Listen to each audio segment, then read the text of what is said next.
Estamos novamente à conversa com os vivenciais, com a estrutura dos vivenciais, como uma forma de resgate de memória e integração da mesma. A própria estruturação do vivencial leva a memórias. A música, a dinâmica, o movimento, leva ao encontro de memórias. E não é qualquer memória, é restaurar a memória positiva. O trauma, a noção de trauma surge e expande-se no início do século XX, e as pessoas vão olhar para a infância como vítimas dessa infância.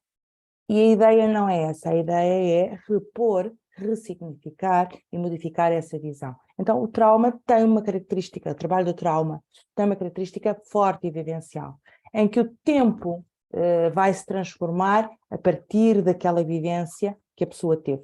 Então, qual é que é a percepção que temos nós de tempo?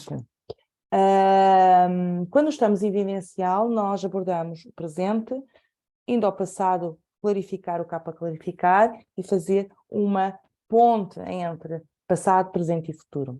Quando temos uma vivência, a percepção do tempo muda. E isso acontece quando entramos em vivencial. É como se o tempo ficasse dilatado em algumas situações e contraído noutras. Então, a percepção do tempo vai-se alterar nesse tempo vivencial.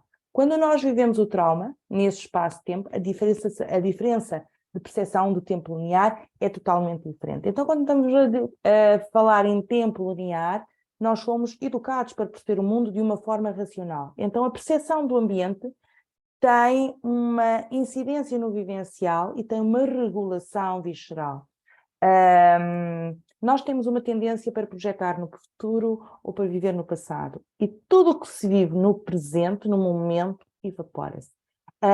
E qual é que é a ideia da vivência? É dar uma resposta ao ambiente e baixar a necessidade de me apressar. É viver o aqui e agora. Ou seja, é a proposta de um vivencial não racional. Então, quando nós estamos em vivência, nós percebemos o mundo não pelo racional, mas a partir da percepção integrada da realidade. Isto faz com que o meu corpo esteja sensível, com que eu esteja sensível ao corpo, o que me permite organizar o pensamento. Então, essa vivência positiva e integradora leva à regulação do organismo e ajuda por compor o mundo racional. A vivência negativa pode influenciar a regulação visceral e pode compor também o pensamento. Então, o trauma tem as mesmas características que referenciei há bocado, que quando são terapeutadas em vivência, conseguem-se ressignificar, alterar. E há duas coisas em vivência que são particularmente importantes. A primeira é o flash learning, que é a aprendizagem instantânea, ou seja, a vivência para mudar a plasticidade neuronal. E sim, é possível. Há movimentos, há dinâmicas que permitem isso.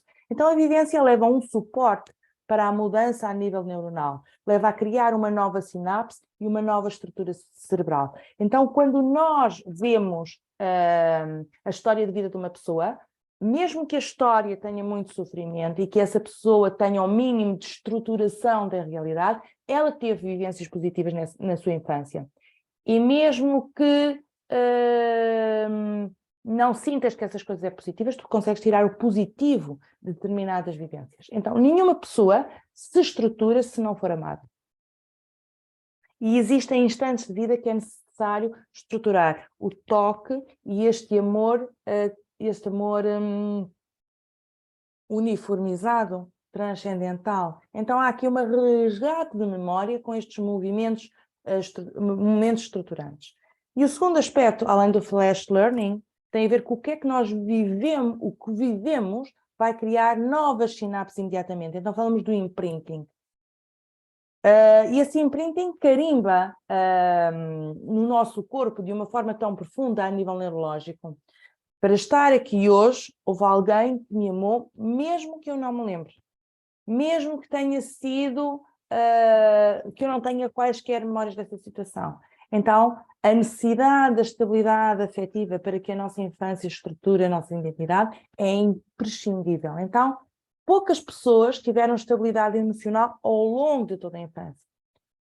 A questão do abrir para abraçar, que significa eu confio em ti. A questão do olhar, que é tão fascinante, e nós falamos tanto de olhar, de toque, de tonos, de corporeidade, e é no olhar que nós estruturamos ou não a nossa pessoa.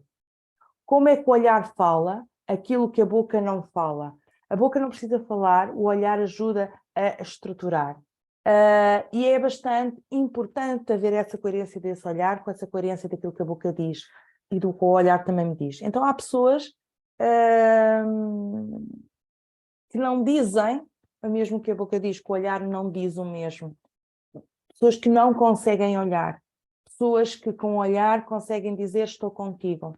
Então, o vivencial tem estes momentos estruturantes e também tem um momento estruturante da brincadeira, de entrar nesse mundo infantil, contactar com essa magia da vida, o ser capaz de viver internamente cada momento. E todo o ambiente se acaba por estruturar. Então, esses momentos estruturantes são a base das vivências, do vivencial em biodescodificação, que é gerar momentos estruturantes, gerar vivências que estruturam a nossa identidade. A questão do toque, a questão da roda, a questão da música que é para ser utilizada, a questão de todas as relações teóricas que se incorporam numa só vivência. Qual é que é o elemento agregador para uma vivência estruturante?